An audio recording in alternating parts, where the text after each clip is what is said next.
Sick and tired of your funnel not performing the way it's performing, your conversions are down on your meta ads, and everything else in between is just an internal shambles as a result? Well, you're not alone. This video is going to be a breakdown on the warm audience strategy that we use every single day within our ad accounts for our customers to print. If you're new to the channel, my name is Andrew Brennan-Smith. I'm the co-founder and COO here at ITU Digital. We help infopreneurs, coaches, and consultants scale to 100k plus per month using our meta growth engine and cold scaling system. So what is the actual whole point of these videos? I'm going to share with you what actually did work, what didn't work, what we're actively doing in our accounts, the value that we have for you guys, trying to give as much of it back as possible, and just create cool opportunities and network with people as well. You never know where they're going to come from. So never claiming to be an expert, but this is what I always like to do. I always like to give as much value as possible and be transparent with you guys. So as you can see, we've generated over 2 million for our clients across multiple industries, and now we're taking on the taking everything by storm. So what are the essentials then for this to work? We're just going to jump straight into it. The essentials for this to work, you're going to need obviously your meta ad account number one. So that's going to be number one. Then you're going to need a CRM system, which is number two. If I can actually type that, that's actually perfect. Conversions API is going to be 3, and then you're going to have a data set with data, then that's going to be number 4. So what if you're missing one of these? Well, then you're cooked, because meta ad account obviously is super important. You're going to want to run that. You're going to have that. CRM system, for the example, we're going to use Go High Level. And then number 3 then is you're going to want to have conversions API set up on your account. I have a video created on how to set up a conversions API system, so you can go back and watch that. I'll link that in the description as well. And you're going to want a data set with data already fed into it. You're going to want to have at least 2 months of data built up, or at least 90 days at best built up, so you can have a proper retargeting strategy there, and you have enough people to actually hit to and keep your CPMs and CPPs healthy. So what are the actual stages of the customer journey? This is one thing that a lot of media buyers, a lot of ad account owners, a lot of business owners seems to neglect when it comes to meta advertising. They just seem to treat everybody the same, which is the worst thing that you can do. It completely dissects your funnel. It absolutely messes up every sort of targeting, messaging, etc., and the actual scripting of the ads, which is going to kill you. So at the top, you're going to have awareness. You're going to want interrupting patterns and naming pain. So here, these are going to be your top of funnel. These are going to be solution unaware, problem, probably problem unaware / problem aware. And you're going to want to be making sure that you can pull out these patterns, pull out their pain points, their desires, their fears, and everything else in between to make them actually want to read more, to invest in you, and to go through your funnel. Once you get here, then at the top, these people are going to be hit with your conversions API. They're going to be hit, and they're going to be pixelated and put into a retargeting campaign. This is where all of the traffic comes from for the strategy I'm talking about today. So it's super important to get this right at the start. If you have the wrong people entering at this stage of the funnel, everything else you're going to do after that, your middle of funnel and your bottom of funnel, which is your sales process, is going to be cooked. Closers will be getting on with inconsistent, non-qualified leads. Going to be random people coming through on the funnel. So it's super important to get the top nailed straight away to make sure that we're getting the best bang for our buck when it comes to middle of funnel. So the middle of funnel then is the consideration aspect. They've actually already seen your advertisement. They've seen you. So they're now actually aware of your product. They're aware of the solution. They just need to build that know, like, and trust factor. And it's showing them the solutions to that. So it's testimonials, founders-led videos, more intention in the copywriting, more intention, more direct response marketing almost, you could say, at this level here. And that, of course, is what I call the middle of the funnel. And then the bottom of the funnel then is where they're going to make the decision. So as you can see, it's literally a funnel is a funnel. If you get the top wrong, everything else is going to filter down through. It's going to be shit. If you get it right, everything's going to be fantastic. And then once it gets to the bottom, your decision, your sales cycle, your team is going to thank you later on. So what do most people actually do wrong? They think one cold ad is going to be an instant sale. They ignore the fact of the 17 touch point rule. They ignore the customer journey. They ignore everything else in between. They also ignore retargeting, or just slap on a generic ad. They're going to have a generic top of funnel. They're going to keep that at the middle, and they're going to keep that at the bottom. And they're not actually going to treat people differently, which is an error on most people's part. And that is one thing that I see from auditing over 100 accounts over the past 3 months. That is the biggest thing that I've seen. People actually don't take the time to understand this. They don't take the time to do the in-depth consumer and customer analysis, the industry analysis, see what's working, see what people are doing, and then tailoring that then to your own strategy. And also, they don't build trust. They just repeat the same CTA. So people aren't actually actively growing their ecosystem. They're not telling people to follow the page. They're not hitting them with proper email flows. They're not hitting them with those retargeting ads that build trust. They're just hitting them with the same thing over and over. And that's not going to build trust. That's just going to make people hate you and resent you and be like, why are these people constantly showing up? So if you can actually build trust, have different creatives at that level, at the middle of funnel level, have the testimonials, the founders of videos, different angles, different hooks, different pains, more direct response, better CTAs, and more direct copy. I know you've seen what we're doing. I know that you need this. I know that you've been looking into what we're doing. Click here now to book in a call with the team, for example. So building trust is probably the biggest thing that a person can do. And this all comes then from your ecosystem model as well. And I've had a couple of videos on the channel as well about the ecosystem model. And I'm going to have another one there coming out in a couple of days. So I'm going to link the other ones in the description as well, so that you have a clear line of sight as to what I'm talking about. And then misconceptions then about the middle of the funnel / your retargeting campaigns. I can begin immediately. Like I said, you need a data set with data that's had about 80 to 90 days, 60 to 90 days of data feeding through it for it to actually be worthwhile for you to actually put money and an investment into it. They don't care about the top of the funnel. This is what I've said before. People don't care about the top. They're just happy to get as many clicks, as many views, as many everything in. But a lot of these will be unqualified, and that fucks up your middle of funnel. That messes everything up. Your bottom of funnel then is going to be a mess, unqualified, like I talked about a couple of minutes ago. I need a big budget. This is the Pareto principle in literally in action when it comes to middle of funnel. And my mentor, Jordan Platten and Joe Hyde's always said to me that the Pareto principle comes into fruition at the middle of funnel.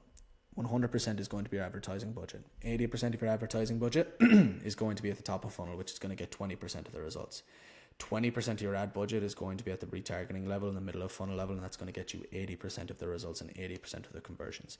So you don't necessarily need a big budget. Obviously, it's like everything with Meta. The more you put in, the more you're going to get out. It doesn't mean if I stick it in 10x the budget, I'm going to get 10x the returns. There is the theory of constraints. There is the law of diminishing marginal returns as well, which is super important to take into account.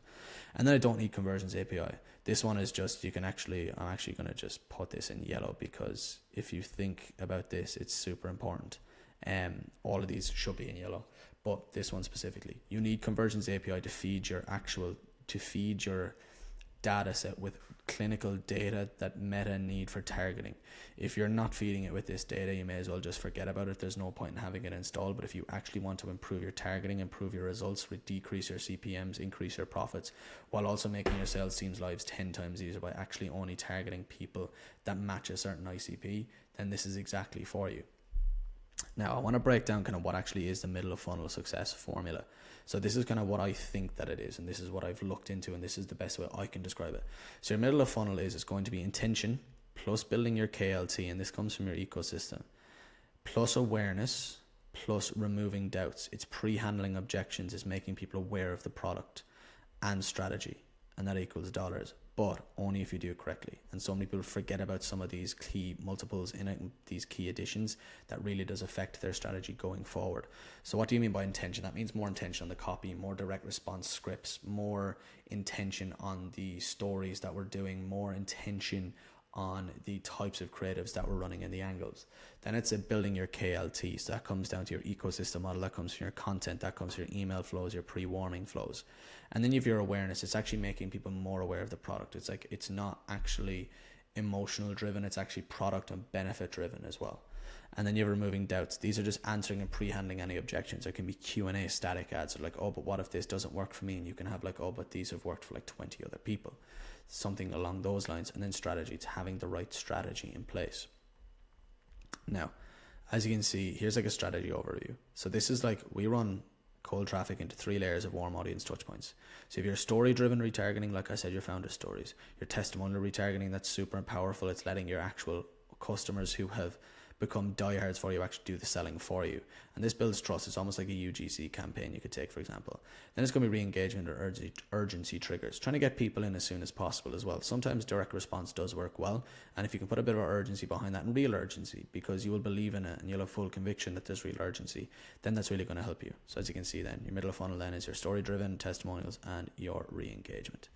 So what would be kind of a couple of examples of, for infopreneurs, coaches, and consultants, some simple funnels that we've seen that are working very well in the industry at the moment. These are super simple. Like I say in all of my videos, I never like to make these myros and these funnels super in depth. I want to make sure that you get the basic understanding of it. And obviously there's different bits and bobs in between. But simply put, this can be for an info offer. Add to a landing page, to an opt-in page to get a free call or a free resource. Then they go to their buy now page if you want. So actually no, let's scrap that and go back to it. So if you add to your landing page, This is going to be a direct response landing page straight to a buy now page, to a thank you page, and then get your onboarding flows. This is literally completely seamless at the middle of funnel. This person has already seen your ads before, they're coming in, they know about it, their product and solution, or where they need your help. We send them straight to a landing page. There's a buy now page. Take the real world, for example, with Andrew Tate. The guys are doing a sick job there. Thank you page, then once they pay, and their onboarding flows. Super simple. This one then is more of a story driven and an ecosystem format that's working very well at the middle of funnel as well. So this is going to be on IG specifically. So you have your IG, you have your engagement conversion type, then you have your reels and your statics. That's what we're going to be running it on. Reels and statics, experience and lifestyle driven, and maintaining strong brand resonance. This is for one of our clients, for example. So we're going to have at the top of funnel, don't worry about that, I'm just kind of showing you the actual levels of it. Top of funnel, you're going to have your lifestyle and FOMO, but then the whole thing is we want them to give us a follow, and that's going to trigger our conversions API, which is going to trigger the middle of funnel. So I want to give you the overview on this. They're going to want to DM, they're going to want to join a wait list, or they're going to want to join a community, etc., and they're going to close then from there. This is where the middle of funnel kicks in then. So look, there's a couple of layers to it that they need to do to fit into it. Middle of funnel, then you're going to have your testimonials, your events, your masterminds, your free resources, your testimonials, etc. They're going to be warmer intent. Show them the wow, not the how. Show them what they're going to be missing if they don't do it. Give them the cost of inaction of it as well. And it's going to be more direct copy, like I've said above. And then the old favorite, which is the VSL to book call page. It's the one that's timeless, never seems to fail, and it's always going to keep cooking regardless, as long as I can see. You're going to have your ad to your opt-in page, your landing page, whatever you want to call it, for a free resource, or if you want them to book a call straight away after watching a VSL. Going to want to book a call, going to have your pre-call screening. That can be a type form, that can be an embedded form that you put yourself through ClickFunnels or GHL, etc. Going to qualify them or disqualify them. If they're qualified, then they get a thank you page, and they get the reminder flows, and you get the sale. Pre-call screening, then again you can downsell or disqualify them straight away, and then if you want to do a downsell, you can sell them straight away on that. There's no need to get a setter or a closer there. You can simply just sell them straight away, which is super simple. Now, if you ask me what's actually working at the end of the day, like I said here, what's really going to work for you is if you actually have intent on this strategy, and if you actually sit down for a couple of hours and really do a deep dive into your customer analysis. From there, you need to actually set up your onboarding flows. You need to set up, not your onboarding flows. You need to set up your middle of funnel flows and how you're going to structure it and how you're going to retarget people. Be more intentional on the funnel as well, which is super important. Now, I like to keep these videos nice and brief. This one went on a small bit longer than I thought it would, but I wanted to give as much value as possible. So if you liked the video, please make sure to like it, subscribe, drop a comment on what you thought the biggest takeaway was. And like I said, if you can subscribe to the channel, it just goes to show that what we're doing is working. What we're providing value-wise is actually helpful to people, and we can really make a difference. So I'm going to see you on the next video, and have a great day.